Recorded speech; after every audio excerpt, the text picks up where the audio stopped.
My goodness. So you hear over the loudspeaker this announcement, and the thing that we thought was sort of fun is you turn to your wife, Captain, and what did she tell you?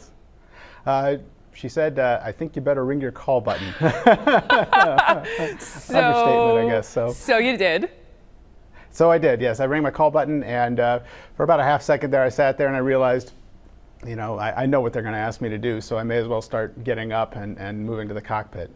And so that's what I did. So you get up, you start heading that way. You describe the moment for me when you see the first officer, or more importantly, really when she takes a good long look at you. Yes. Well, after a couple of other passengers got the captain out of the cockpit and got him laid out in a forward galley. I walked into the cockpit, and the first officer heard me walk in, saw me walk in. She turned around and said, "Okay, who are you?"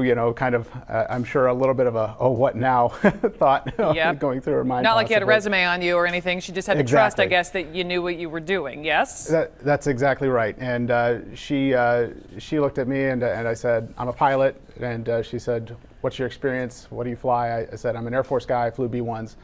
And she said, "Okay, shut the door, have a seat, and we're going to Omaha, and I want your help working the radios and backing me up on the checklist." And so I said, "Okay, you got it." So how recent were you flying B-1s? How good did you feel about this once you hopped in the seat?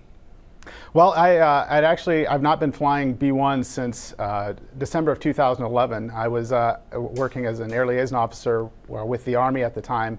I've since transferred to the Ohio Air National Guard to go fly C-130s now. And so it had been just over 2 years since I had last flown a military airplane. I'd been flying private general aviation aircraft, off again, on again. But it had been 2 years since I'd flown anything substantial, shall we say, any heavy iron, as I like to say. So did you actually have to do any of the steering of the plane, or was that all the first officer and you just sat there just in case?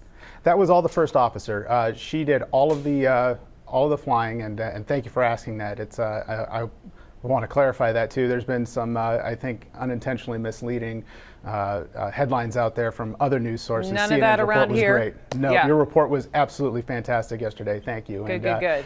And she did all the flying. I just backed her up. I made sure that she hit every checklist item, and she did. And I did about 80 to 90% of the talking on the radios after I got to the cockpit. Just something that I could do that could ease her workload.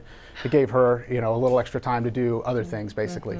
And so, meantime, the pilot, he's okay. Thank goodness. Have you Yes. talked to him since the incident? Have you had a chance to say anything, or vice versa?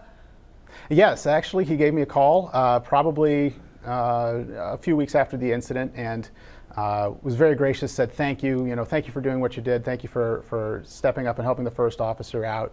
And of course, I said, you're very welcome. It's he survived, obviously, and he's doing very well. And he's voluntarily stepping away from flying now, but he's still got I hope a lot of years left in him, and a lot left to offer. So. I was just happy to help out, happy to be at the right place at the right time to help out a fellow man and a brother pilot, or a sister pilot in this case.